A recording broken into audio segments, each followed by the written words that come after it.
नमस्कार आप सभी को। प्राणाराम हिंदी यूट्यूब चैनल में आप सभी का स्वागत है। हार्दिक अभिनंदन। वेदांत दर्पण ये कार्यक्रम काफी दिनों से चल रहा है, कई एपिसोड्स है इसके। तो इज आज की जो ये एपिसोड है, ये गुरु शिष्य परंपरा के अंडर ही ये सीरीज आ रहा है। उसके तहत एक और विषय पर चर्चा की जाएगी। और मैं पुनः स्वागत करूंगी ऋषि श्री गौतम चटर्जी सर का, जो स्पीकर है इस वेदांत दर्पण कार्यक्रम के। स्वागत है सर। Thank you. सर, आज पूछना चाहेंगे आपसे कि वेदांत में ये एक महावाक्य की तरह ही है, या शायद ये महावाक्य भी है कि ब्रह्म सत्य और जगत मिथ्या। द वर्ल्ड इज अ लाई, और सत्य अगर कुछ है तो वो है ब्रह्म। पर यह भी कहा जाता है कि पृथ्वी में ही मतलब हर चीज में भी भगवान है। Everywhere there is God. तो ये एक इल्यूशन भी पैदा करती है। मतलब इसका सच क्या है? What is the truth? कि हर जगह पे ईश्वर है, ये इसको माने, या वर्ल्ड में भी ईश्वर है इसको माने, या वर्ल्ड अगर झूठा है, पृथ्वी अगर ये पूरी तरह से ये झूठी चीज चल रही है, तो फिर ब्रह्म ही सत्य है। तो फिर इस सब की कुछ अर्थ ही नहीं रहा। तो इस पर सर क्लैरिटी से आप ही समझा सकते हैं, आप ही बोल सकते हैं इसको। तो इसको प्लीज आप सर बताइए, हमें मार्गदर्शन करिए कि the relationship between god and the world. Sanghamitra ji, ये जो प्रॉब्लम है, ये मेटाफिजिकल प्रॉब्लम है, फिलोसॉफिकल प्रॉब्लम है, जी जो युगों युगों से ऋषि मुनियों का विषय रहा है। इतने थ्योरीज है इसको लेकर के कि ये वर्ल्ड अगर एक डिल्यूजन है या इल्यूशन है, तो हम लोग इसमें कैसे रहें या कैसे रहते हैं। जी और अगर ये ईश्वर का ही रिफ्लेक्शन है, मैनिफेस्टेशन है, जी फिर जी तो कोई प्रॉब्लम नहीं है। तो अब तक जितने हमारे यहाँ फिलोसोफर्स हुए हैं, चाहे रामानुज कहें या शंकराचार्य कहें, स्वामी जी कहें, इतने व्यूज हैं, इतने थ्योरीज हैं कि हम्म। वो सब जो है हमारे माइंड का हिस्सा बन चुके हैं। आखिर जी हम लोग जाने कैसे? सवाल ये अभी हम लोग को करना चाहिए कि इस सवाल को अप्रोच कैसे करना है ना। जी सर, क्योंकि बिल्कुल। सारे थ्योरीज बताए हुए हैं। हम लोग एक थ्योरीज मानते हैं तो दूसरा थ्योरीज आके उसको कॉन्ट्राडिक्ट कर देता है। अगर हम लोग ये कहें कि अ, ईश्वर ही सत्य है और जगत मिथ्या है, तो इस मिथ्या जगत में हम क्या कर रहे हैं? जी अगर हम लोग अपने खुद से देखें कि हमारा अपना एग्जिस्टेंस क्या है, हम इस संसार में क्यों आए हैं, हमारा जन्म क्यों हुआ है, मृत्यु होती है नहीं होती है, क्या मृत्यु के बाद भी कोई जीवन है, ये असंख्य प्रश्न हैं जिसको लेकर के इतने सारे उपनिषद लिखे गए हैं। और गुरु शिष्य परंपरा में गुरु शिष्य को बताता भी आ रहा है कि ये है क्या, है ना। है है। तो हम लोग को अपने लिए ढूंढना चाहिए। मुझे लगता है कि हर साधक को, जिसके भीतर स्पिरिचुअल इंक्लिनेशन है, जिसका बेंट ऑफ माइंड इधर है, क्योंकि बहुत सारे लोग आप देखेंगे वो लोग इस पर बात भी नहीं करना चाहते, लेकिन सबकी खोज इधर ही है। सब एक्चुअली एक ऐसा स्टेट ऑफ माइंड चाहते हैं जहाँ पर शांति हो, हैप्पीनेस हो, लेकिन वो कहीं और ढूंढ रहे हैं, इसलिए को नहीं मिल रहा है। लेकिन जो ढूंढ रहे हैं उनके पास कंफ्यूजन है। तो जी आखिर ये वर्ल्ड को लेकर के इतनी परेशानियां क्या है, क्यों है? आप देखिए, सबसे पहले तो वर्ल्ड को लेकर के दो तीन चीजें होती हैं। एक तो होता है अटैचमेंट, और एक होता है डिल्यूशन। तो अटैचमेंट अच्छी चीज नहीं है, ऐसा गीता में श्री कृष्ण ने कहा है, तो इसलिए हम लोग को सिखाया जाता है कि अटैचमेंट नहीं करना चाहिए। लेकिन अटैचमेंट किसे कहते हैं, ये तो हम लोग को क्लियर हो तब तो करेंगे या नहीं करेंगे। जी तो बिल्कुल। अटैचमेंट का मतलब ये है कि हमारा अगर किसी से जुड़ाव है, किसी व्यक्ति या किसी वस्तु या किसी कंसेप्ट से, और अगर हम उसके बगैर परेशान होते हैं, तो इससे सिद्ध होता है कि अटैचमेंट है। अगर हम परेशान नहीं होते हैं तो अटैचमेंट नहीं। ये अटैचमेंट की क्लैरिटी हो गई, जी है ना। कि अगर हम किसी भी वस्तु, ऑब्जेक्ट, किसी कंसेप्ट, किसी विचार या किसी व्यक्ति, किसी पर्सन के साथ जुड़े हैं, क्योंकि जुड़ेंगे ही इस वर्ल्ड में हैं। तो अगर उस समय उसे लेकर के परेशानी हो रही है हमारे भीतर, किसी तरह का कोई भी परेशानी हो रही है, तो इसका मतलब वो अटैचमेंट है। और ये अटैचमेंट हमको दुख की ओर ले जाता है, हमें परेशान करता है। ठीक है, हम दुखी होते हैं। दूसरी एक स्थिति होती है डिल्यूशन। डिल्यूशन का मतलब हम क्या सोचे और क्या निकला। हम इस हाँ। दुनिया के बारे में सोचे कि बहुत ही काइंड है, बहुत ही हमारे ऊपर हमेशा अपना फल बरसाने वाला है, लेकिन उल्टा ही हो गया, कुछ और निकल गया। हम लोग कहते हैं विधाता के हाथ में है या नियति के पास ये सारी चीजें। तो हम लोग सोचते कुछ है, होता कुछ है, हम लोग के अनुसार नहीं होता है। या अगर बड़ों की बात मान के चलते हैं तो उसमें भी चीजें आती हैं कि सोच कुछ रहे हो कुछ हो रहा है, तीन डिविजन है। इससे हम लोग को दुख मिलता है। तो ये कष्ट जो है, क्लेश, इसको हमारे यहाँ दर्शन में क्लेश शब्द दिया गया है। उसके यही कारण बताए गए हैं कि एक तो अटैचमेंट है और दूसरा डिल्यूशन जी। है ना। तो क्लेश का नाश होना या मनोनाश होना, इससे क्या होता है? क्लेश का अगर नाश हो तो क्या वही हमारे यहाँ मोक्ष है, या जिसको हमारे यहाँ निर्वाण कहा गया है बुद्धिज्म में? कि क्लेश नहीं होने से क्या होता है? बहुत कॉमन सेंस का आंसर है कि क्लेश नहीं होने से खुशी मिलती है। भाई या तो बिल्कुल। क्लेश होगा या खुशी होगी। खुशी का ना होना क्लेश है, क्लेश का ना होना खुशी है, खुशी। हैप्पीनेस है ना। तो और अब एक और थ्योरी ये है कि ईश्वर के साथ हैं अगर आप, तो वर्ल्ड एग्जिस्ट नहीं करता। हम्म। वर्ल्ड के साथ में तो ईश्वर एग्जिस्ट नहीं करता। ऐसा स्वामी जी ने अपने लेक्चर में कहा था भारत के बाहर, जब लेक्चर दिया था उन्होंने। तो इसको समझने की जरूरत है कि ईश्वर के साथ होने पर वर्ल्ड नहीं रहता, तो फिर हमारा क्या होता है? ये सवाल बनता है ना। तो अगर वो समझ ले कि ईश्वर किसे कहा जा रहा है, तो और आसानी हो जाएगी। वर्ल्ड और ईश्वर के बीच के रिलेशनशिप को समझ सकेंगे। वर्ल्ड को समझाने की जरूरत नहीं है, उसके लिए क्लैरिटी की जरूरत नहीं है। एक तो वो यूनिवर्स है जो हमारे सामने दिखता है, जिसके बारे में हम लोग अखबारों में या सूचना तंत्रों के जरिए जान पाते हैं कि वर्ल्ड किसे कहते हैं। ठीक है, एक हम लोग बचपन से ग्लोब देखते थे, उसको वर्ल्ड कहते हैं। हम्म। और हमने यूनिवर्स किसे कहते हैं, मतलब मिस यूनिवर्स वगैरह शब्द सुनते हैं। हम्म। लेकिन यूनिवर्सल माइंड का होना क्या होता है? क्या वो वही होता है कि हमारा माइंड जो है पूरी यूनिवर्स जैसा बड़ा हो गया है? अगर यूनिवर्स जैसा बड़ा हो गया तो हम लोग काशी में बैठ के अमेरिका को देख सकते हैं। ऐसा बिल्कुल। नहीं होता है, इसका मतलब है कि इसका मतलब कुछ और है, यूनिवर्सल माइंड का मतलब। तो और अगर माइंड हमारे यहाँ प्रॉब्लम है, मनोनाश शब्द कहा गया है और माइंड का मिटना कहा गया है, तो फिर यूनिवर्सल माइंड लेके क्या होगा? है ना। हम लोग को माइंड एकदम से छोड़ देना है या माइंड का होना जरूरी है? फिर एक बात आती है इंपिरिकल माइंड की। अब ये इंपिरिकल माइंड क्या होता है? इंपिरिकल माइंड का हाँ। मतलब यह है कि सेंस से हम लोग वर्ल्ड को जो रिसीव करते हैं, उससे माइंड जो कुछ भी धारणा बनाता है उसको इंपिरिकल माइंड कहते हैं। हम्म। आंखों से जो देखते हैं, कानों से जो सुनते हैं, यानी सेंसेस के थ्रू जो कुछ भी हम लोग ग्रहण करते हैं, जो कि हर कोई करता है, उसके आधार पर मन एक निर्मिति बनाता है, एक रचना करता है कि वर्ल्ड ऐसा है। और आप देखिएगा जितने लोग हैं उतने वर्ल्ड हो जाते हैं, क्योंकि सबका माइंड अलग अलग है। सबके बिल्कुल। माइंड का जो बिहेवियर अलग अलग है। हर कोई अपने माइंड के अनुसार वर्ल्ड को अपनी धारणाओं के अनुसार एक रूप देता है। रूप देता है। ठीक है, ये भी हो गया। तो इतने माइंड हो गए, जितने एक वर्ल्ड एक ही है और माइंड अनेक है, इसलिए उतने वर्ल्ड हो जाते हैं। हम्म। फिर आता है कि वर्बलाइजिंग माइंड एक आता है। वर्बलाइजिंग माइंड किसे कहते हैं? वर्बलाइजिंग माइंड का मतलब हम लोग जो भी देखते हैं उसको वर्बलाइज करते हैं, ये हम लोग में प्रवृत्ति होती है। जी। जो कुछ भी देखते हैं उससे जैसे कॉग्नाइज करते हैं। मान लीजिए हम आपके घर में घूमने आए हैं और आपका बेडशीट देख के हम बोल उठे कि अरे एग्जैक्टली ऐसे बेडशीट तो हमारे घर में भी। या अच्छा। पर्दे का रंग देख के बोले कि इसी तरह का, इसी टेक्सचर का, इसी रंग का पर्दा मेरे घर भी है। तो मुझे बोलने को किसने कहा? हमने देखा, कॉग्नाइज किया, जैसे ही पहचान हुई इसको हमने वर्बलाइज किया। तो ये वर्बलाइज करता हुआ जो मन होता है उसको वर्बलाइजिंग माइंड कहते हैं। हर चीजों को वर्बलाइज कर। तो माइंड का नेचर है कि वो हमेशा, माइंड का मतलब थॉट, वो हमेशा थिंक करता है, वो हमेशा वर्बलाइज करता है।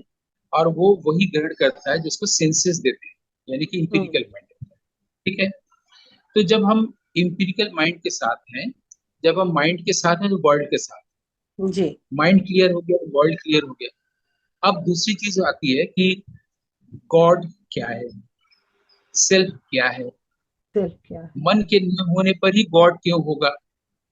अगर गॉड ने सब कुछ बनाया है तो मन भी उसी ने बनाया है। तो जी। हम लोग इतना मेडिटेशन क्यों करते हैं? थॉट को देखना, माइंड को देखना, उसको स्लो डाउन करना, हम्म। उसके सेसेशन को देखना कि कैसे खत्म होता है, क्यों खत्म करे अगर ईश्वर नहीं बनाया? तो पहले ये समझना होगा कि ईश्वर क्या है। ईश्वर को समझने का डिवाइस क्या है? माइंड है। तो इसका मतलब है कि माइंड जो कि हमेशा अपने आप को इन्वॉल्व किया हुआ है किसी न किसी वर्ल्ड में, हम्म। वो गॉड को अप्रोच कैसे कर रहा है? वो एक धारणा बना सकता है ना कि ईश्वर जो बताया गया है, वो शिव जी जो है वो हमारे भगवान है, जी। राम जी या कृष्ण जी हमारे भगवान है। ठीक जी। है। और हम भगवान को मानते हैं, भगवान को मानते हैं, और दुख भी, हम क्लेश भी इतना हमारे पास आता रहता है। तो ऐसा कैसे होता है? अगर हम ईश्वर से मानते हैं, माँ काली से बात करते हैं, तो हमारे कष्ट को माँ काली दूर कर सकती है। जी। या तो गॉड में इतना सामर्थ्य नहीं होता होगा कि एक इंसान के पेटी मैटर्स में इंटरफेयर करे, या उसके जितने भी क्लेश हैं, शोक को उसको मिटा दे। वो आदमी के माइंड में ही क्षमता होती होगी कि वो मिटा सके अपने क्लेश को। बिल्कुल।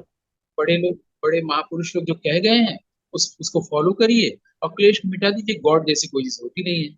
और अगर गॉड जैसी कोई चीज होती है तो उसको हम लोग ढूंढे कैसे? क्या हमसे पहले जो हमारे सीनियर्स हुए हैं, उन लोगों ने ईश्वर को ढूंढा है? अगर ईश्वर को ढूंढा है तो उन्होंने क्या बताया है? अगर उन्होंने जो चीज बताया है उसमें इतने थ्योरीज क्यों हैं? वो तो एक ही है। अगर गॉड एक है, ट्रुथ एक है, सेल्फ एक है, फिर द्वैतवाद, अद्वैतवाद, विशिष्टाद्वैत, ये सब क्यों आया है? हमको पूरी दुनिया को बता देना चाहिए कि भाई एक ईश्वर है, एक ईश्वरवाद, मोनोथीइज्म, और उसको आप मानिए, वो ये होता है ना? और उसके अनुसार ऐसा ऐसा। जैसे ही ईश्वर को हम मानने जाते हैं, तो हम कहते हैं कि ईश्वर हमारे रोग को ठीक कर दो, ईश्वर हमारे माइंड में बहुत प्रॉब्लम है ठीक कर दो, ईश्वर मेरे घर में झगड़ा है इसको ठीक कर दो। ईश्वर बेचारा क्या कहता है? और ईश्वर क्यों ना करे? एक जो इंडिविजुअल सोल है, उसके इतनी सारी मांग है ईश्वर को लेकर। तो ईश्वर क्या करे? या तो ईश्वर सब सॉल्व कर दे जादू की छड़ी घुमा के, लेकिन वो ये भी नहीं कर पाता है। तो आखिर इस मसले को हम लोग अप्रोच कैसे करें? क्योंकि हर बार जो होता है संवाद होता है, हर बार हम लोग किसी किताब को पढ़ते हैं, हम लोग गीता पढ़ते हैं, वेद पढ़ते हैं, उपनिषद पढ़ते हैं, लेकिन अपने लिए इस प्रॉब्लम को सॉल्व नहीं कर पाए हैं कि वर्ल्ड और गॉड का रिलेशनशिप एक्चुअली है क्या। तो एक चीज जो मेरे जीवन में घटा है उसके अनुसार हम चल सकते हैं, क्योंकि अपनी रोशनी से ही किसी रोशनी पर प्रकाश डाल सकते हैं ना। नहीं तो वो तो फिर किताब पढ़ना होगा, मेमोरी से बोलना होगा, माइंड से बोलना होगा, है ना? जी लेकिन सर, मेरे बिल्कुल। जीवन में जो घटा है, या स्वामी जी के जीवन में जो घटा था, वो उसी को बोल सकते हैं, उसी लाइट बिल्कुल। को कास्ट कर सकते हैं किसी सब्जेक्ट पर, है ना? बिल्कुल तो सर। वो ये है कि सबसे पहले जब हम माइंड से रिक्त होते हैं, जब मनोनाश होता है, तो क्लेश का नाश होता है। तब हाँ। एक फीलिंग आती है, स्टेट ऑफ माइंड आता है, जिसको हम लोग बी एटीट्यूड कह सकते हैं, या ब्लिस कह सकते हैं, या आनंद कह सकते जी हैं। तो सर। अगर ये आनंद संभव है, तो हम चाहेंगे कि सबके पास ये आनंद है ना? तो जब भी हम लोग किसी व्यक्ति के बारे में सोच रहे हैं, जब भी हम लोग किसी वस्तु के बारे में सोच रहे हैं, जब भी हम लोग किसी विचार के बारे में सोच रहे हैं, तो वो माइंड एक्टिव है। जी ठीक है, सर। बहुत क्लियर हो गया। माइंड कभी भी इसके अलावा एक्टिव नहीं हो सकता। हम्म। ठीक है। जब हम प्रेजेंट मोमेंट पे होते हैं, तो ये जो प्रेजेंट मोमेंट जो टाइम है, इसको हम लोग शब्द देने के लिए इंस्टेंट कह सकते हैं, वो उस टाइम से डिफरेंट हो जाता है जिस टाइम में माइंड एग्जिस्ट करता है। Mind okay. किस टाइम में एग्जिस्ट करती है? Past, present, future. हम्म। ठीक है। माइंड एग्जिस्ट करता है पास्ट, प्रेजेंट, फ्यूचर इस टाइमलाइन में। हम्म। ठीक है। पास्ट, प्रेजेंट, फ्यूचर नहीं है तो माइंड का एग्जिस्टेंस नहीं है। बिल्कुल। अभी हम लोग माइंड को हटा के देखने जा रहे हैं, क्योंकि ऐसा मेरे साथ हुआ। मेरी जो प्रविधि है, मेरी जो मेथोडोलॉजी है, उसके अनुसार अभी हम बात कर रहे हैं, अपने अनुभव से इसको बता रहे हैं कि ये जो पास्ट, प्रेजेंट, फ्यूचर है, जो सबका माइंड है, ये जो टाइमलाइन है, टाइमलाइन में फिल्में बनती है ना, और हम लोग व्हाइट पर्दे पर हीरो को सोचते हैं सचमुच हीरो यहाँ आ गया, हम लोग हंसते हैं रोते हैं, जबकि वहां पर व्हाइट पर्दा सिर्फ होता है। तो वो फिल्म तो टाइमलाइन पर बनती है, एडिट होती है। तो वैसे ही जो टाइम लाइन है वो है पास्ट प्रेजेंट फ्यूचर। हम लोग फ्यूचर। पास्ट से आ रहे हैं, प्रेजेंट में जी रहे हैं अभी, और उसी को पास्ट को मॉडिफाई करके फ्यूचर में प्रोजेक्ट कर दे रहे हैं। हम्म। कि हमारा बचपन में जन्म हुआ था, किसी ने हमको बताया जिसको मैंने एक्सपीरियंस नहीं किया, और हमने इस साल हाई स्कूल पास किया, एक क्रोनोलॉजिकल मेमोरी रहती है हमारी। जी। उसके अनुसार हम प्रेजेंट में रहते हैं कि मेरा एक अतीत है या जी। था, और जी। अब हम चाहते हैं पायलट बनना, प्रेसिडेंट बनना, या फिल्म मेकर बनना, ये बनना जी। फ्यूचर के लिए प्रोजेक्ट करते जी। हैं, है ना। जी। तो एक क्रोनोलॉजिकल मेमोरी होता है, किस साल जन्म हुआ, किस साल इंटरमीडिएट पास किया, ये प्रॉब्लम नहीं करता है। प्रॉब्लम करता है साइकोलॉजिकल मेमोरी या इमोशनल मेमोरी, कि हमारे अ, बचपन में मुझे यहाँ पर कार्बंकल फोड़ा हुआ था और बहुत अच्छा। तकलीफ हुआ था, और आजकल फिर मुझे वहां दर्द हो रहा है। ये हम्म। जो साइकोलॉजिकल मेमोरी से हम देख रहे हैं कि आजकल फिर दर्द हो रहा है, कहीं फिर तो फोड़ा नहीं हो रहा है।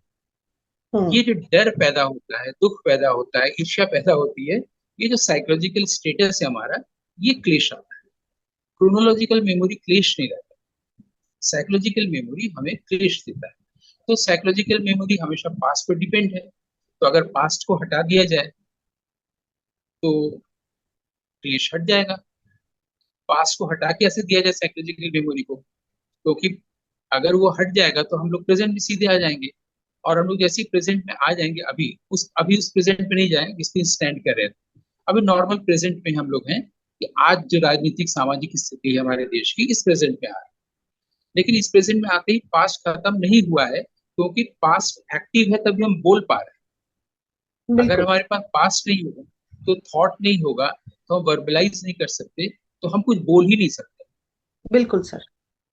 हम लोग का जो कुछ बोलना है वो अतीत आधारित है, बिल्कुल। ठीक है। तो पास्ट के आधार पर ही हम लोग फ्यूचर पे जाते हैं, पास्ट के आधार पर ही हम लोग वर्तमान में रहते हुए पास्ट को मॉडिफाई करते हैं और फ्यूचर को प्रोजेक्ट करते हैं। ये टाइमलाइन। जी। इससे कैसे मुक्त हो, इस टाइमलाइन से कैसे मुक्त हो, इस टाइमलाइन से मुक्त होने का सबसे आसान तरीका जो मुझे दिखा या मिला वो है प्रेजेंट इंस्टेंट में रहना। ओके। प्रेजेंट इंस्टेंट में रहने से क्या होता है, प्रेजेंट इंस्टेंट यानी अभी यहाँ। इसको भी हम हम्म। लोग बहुत बार हियर एंड नाउ सुनते रहते हैं, और बोलते भी रहते हैं कि I am living in here and now, लेकिन ऐसा होता नहीं है। वो हम लोग दोहराते रहते हैं पास्ट से, क्योंकि सुना हुआ है। तो अगर हम लिविंग प्रेजेंट में रहे, लिविंग प्रेजेंट, जीवंत जो क्षण है, तो हम उस टाइमलाइन से अलग हो जाते हैं, पास्ट प्रेजेंट फ्यूचर वाली टाइमलाइन से अलग हो जाते हैं। और ये इंस्टेंट पता चलता है, इतना बड़ा है, इतना विशाल, इतना व्यापक है, इतना विराट है, कि वो उस टाइमलाइन से बड़ा हो जाता है, और वो टाइमलेस हो जाता है। और हम्म। ये टाइमलेस है, ये जो इंस्टेंट है, जो उस टाइमलाइन से बाहर है, प्रेजेंट पास्ट फ्यूचर से बाहर है, हम्म। वहां पर जब हम आ जाते हैं अभी, इस पल, तो ये शाश्वत हो जाता है।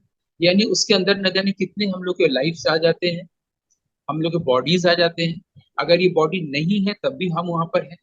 और तब पता चलता है कि हमारा जो एग्जिस्टेंस है, जो पास्ट प्रेजेंट फ्यूचर से तैयार हुआ है, जिसमें ईगो है, ब्रेन है, बॉडी है, इससे खत्म होने से हम लोग को लगता है कि वो आदमी मर गया।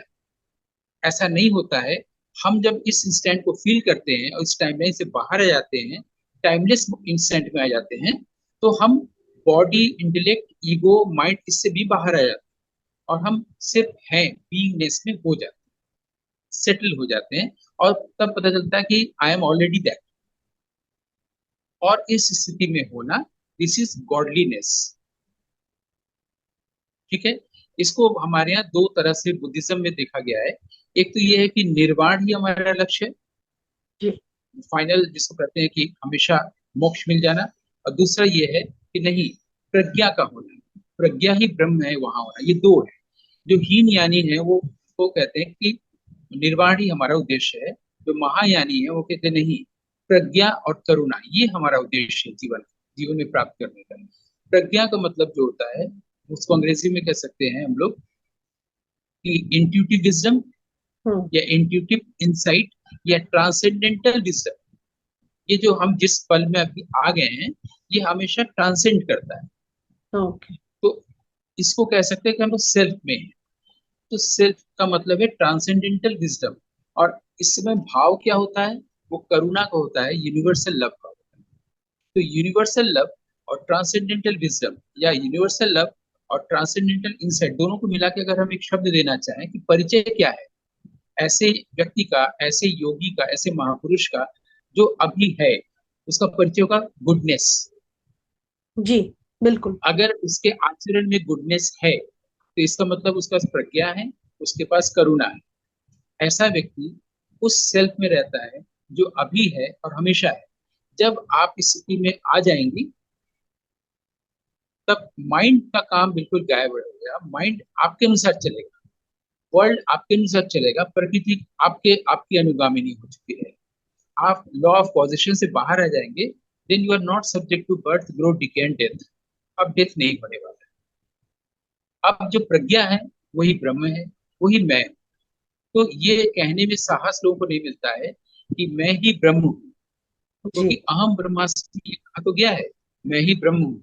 लेकिन इसको अगर ब्रह्म कहने में थोड़ा संकोच हो रहा हो तो हम लोग कह सकते हैं कि मैं ही प्रज्ञा हूं, हम्म, मैं ही करुणा हूं। मैं वो नहीं हूं जिसका नेम एंड फॉर्म है, जिसको मर जाना है।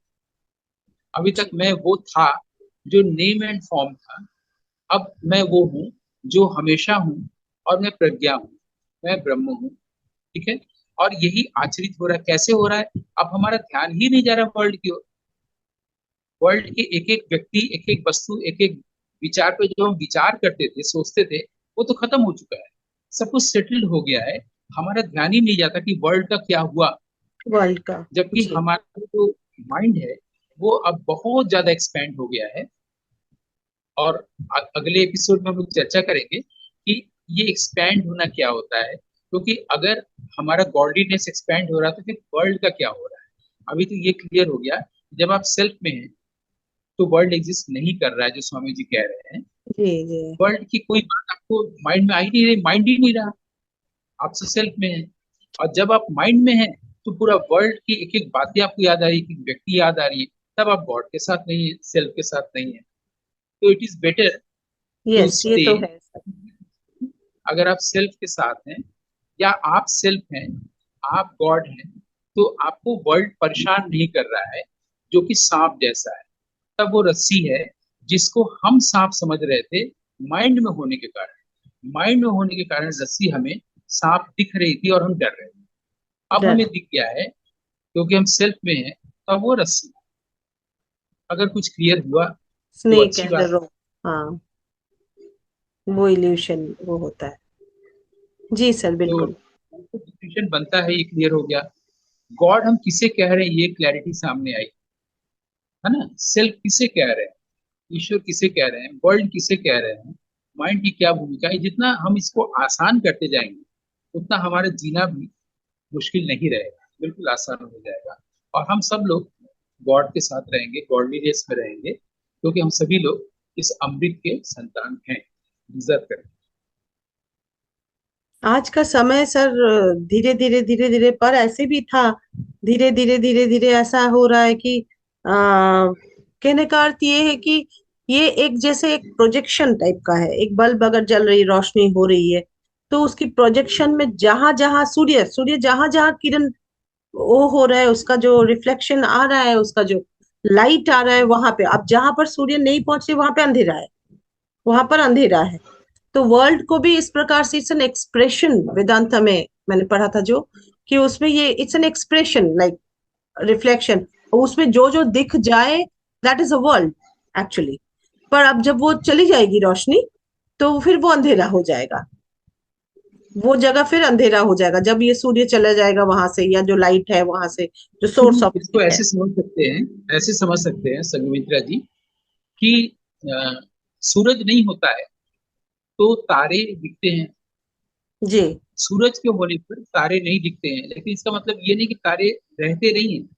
हम्म। तारे रहते हैं, बिल्कुल रहते हैं, हाँ। बस दिखते नहीं हैं। बिल्कुल। वैसे ही ये जो सेल्फ का लाइट जब रहता है तो वर्ल्ड तो रहता है, लेकिन वो तारे, वो वर्ल्ड दिखता नहीं। ये या टच नहीं होता, टच नहीं होता, या उसको स्पर्श करके उसको खराब नहीं कर सकता, मतलब उसमें अफेक्टेड नहीं हो जाता। उस वर्ल्डलीनेस में अफेक्टेड नहीं हो जाता। जी क्योंकि सारा पॉल्यूशन, सारा इल्यूशन तो माइंड क्रिएट कर रहा है। तो माइंड नहीं रहा का मतलब डिफाइलमेंट नहीं रहा, कोई दोष नहीं रहा, कोई क्लेश जी नहीं रहा। जी जी। वही वचनामृत की सर बात याद आ रही है कि अगर भव सागर, जिसको हम कहते हैं कि भव सागर, मतलब कहा गया है जो सागर है, ये इतना बड़ा भव सागर है, उसको पार कैसे, हाँ, बहुत सारे इस पर गाने भी, पद भी हैं, हम लोग गाते हैं इस पर। तो वही जो ठाकुर रामकृष्ण को पूछा था किसी ने कि कैसे हम पार करें भव सागर को, आप बताइए। तो उन्होंने कई उदाहरण दिए हैं उसमें पूरे। तो बस एक सिंपल सी गांव की एग्जाम्पल दिए थे कि अगर शरीर में हल्दी लगा के कोई आप पोखर में डुबकी लगाते हैं, तो मगरमच्छ जो होती है उसमें, नदी में या वो काटेगी नहीं। लेकिन अगर हमने कुछ वो कवच, वो हल्दी नहीं लगाया, अब मुझे नहीं मालूम सर ये है क्या, मतलब ये होता होगा वहां पे कि अगर हल्दी लगा लेते हैं, येलो लगा हम लेते लोग हैं। कर सकते हैं, जी जी, मॉस्किटो के लिए भी एक लीड लगा देते हैं शरीर पर, लगा तो लेते हैं ना, मॉस्किटो भी इसमें प्रमोट नहीं कर बाइट पाता। नहीं होगा। तो वही कह रहे हैं कि मगरमच्छ तो है भवसागर में, पर वो अगर आपने वो हल्दी लगा ली तो फिर वो उसमें, इसी प्रकार से संसार में भी अगर इस प्रकार से आप वो लगा लो तो वो कवच जो है, वो कवच की तरह हो जाएगा। इस प्रकार उनके कई उदाहरण हैं। हमने तो बताया कि वो तो जो मगरमच्छ है ना, वो डिल्यूजन है, एक्चुअली नहीं है। अभी जो हमने बताया, वो ये बताया कि हम रस्सी को सांप समझ रहे हैं जी। और वो धोखा माइंड कर रहा है। जैसे ही हम्म हम सेल्फ में आ गए, सेल्फ या गॉड का सीट हार्ट है, तो अगर हम हम्म, हार्ट में आ गए, हम सेल्फ हो गए, तो दिख रहा है कि वो रस्सी है, फिर साफ दिखता है ना। हाँ, क्लैरिटी तो ये है क्लेश की वजह से नहीं आ रही थी। बिल्कुल सर। क्लैरिटी अगर अटैचमेंट की वजह से नहीं आ रही थी, क्लैरिटी जो है डिल्यूजन की वजह से नहीं आ रही थी, लेकिन अब दिख रहा है रस्सी। रस्सी को हम सांप समझ बैठे और डरने लगे। बिल्कुल और बिल्कुल। जब, और फिर उसके बाद हम लेप वगैरह लगाने लगे, हल्दी वगैरह लगाने लगे ना, लेकिन मगरमच्छ तो वहां है ही नहीं। जी जी, वो अपनी वहां भावना पर है तो कि वो हम अपने भावना में बना लेते हैं। बिल्कुल, बिल्कुल। बल्कि ऐसी मछलियां हैं, जैसे बहुत सारी मछलियां होती है जो मनुष्य की दोस्त होती है। वो जी आती हैं और उछल के और भाग के मनुष्य को चूम के चली जाती हैं। जी हम जी वो मछली है ना। जी वहां पर कोई मगरमच्छ नहीं रहा, वो मछली है जो जी बार बार हमें किस करके चली जाएगी ऐसी जी नदी में, जी। अगर हम सेल्फ के साथ हैं। बहुत सुंदर सर, बहुत अच्छा लगा। बहुत ही इसलिए श्री माँ ने ये कहा था कि जगत को कभी पराया मत सोचो। श्री माँ अर्थात शारदा देवी, अ, धर्म पत्नी थी ठाकुर रामकृष्ण देव की। माँ ने ये कहा था कि कौन बोले हैं कि जगत तुम्हारा पराया है, जगत को अपना बना लो। और देखो जगत में तुम, जैसे कि उस, वैसे जैसे जो मछली की आपने उदाहरण दी सर, वैसे ही कह रहे खुद हैं ही कि आके फिर वो ये जगत है, खुद ही आके किस करे। जब तुम अपने आप को पहचान लोगे, ये था माँ का शब्द, कि जब तुम अपने आप को पहचान लोगे और उसके साथ एकात्म हो जाओगे, तब जगत पराया नहीं लगेगा, सब कुछ प्रिय लगेगा तुम्हें इसमें, और तुम भी सबके प्रिय हो जाओगे। फिर हम सब में उसी को देखेंगे ना। जी जी। फिर मैं बोल रहा हूँ, आप सुन रही है, आप सुन रही बोल रही है, मैं सुन रहा हूँ, ऐसा नहीं रहेगा। वही बोल रहा है वही सुन रहा है, ऐसा हो जाए, सेंस ऑफ सेपरेशन नहीं रहेगा। जी, thank you so much sir, बहुत अच्छा इसको आपने हमें समझाया और इस पर मार्गदर्शन किया है, the relationship between god and world. तो आज इसी के साथ आज का ये एपिसोड जो है, इस पर हम लोग विराम देते हैं, मिलते हैं अगले एपिसोड में आप लोगों के साथ। धन्यवाद। Thank you.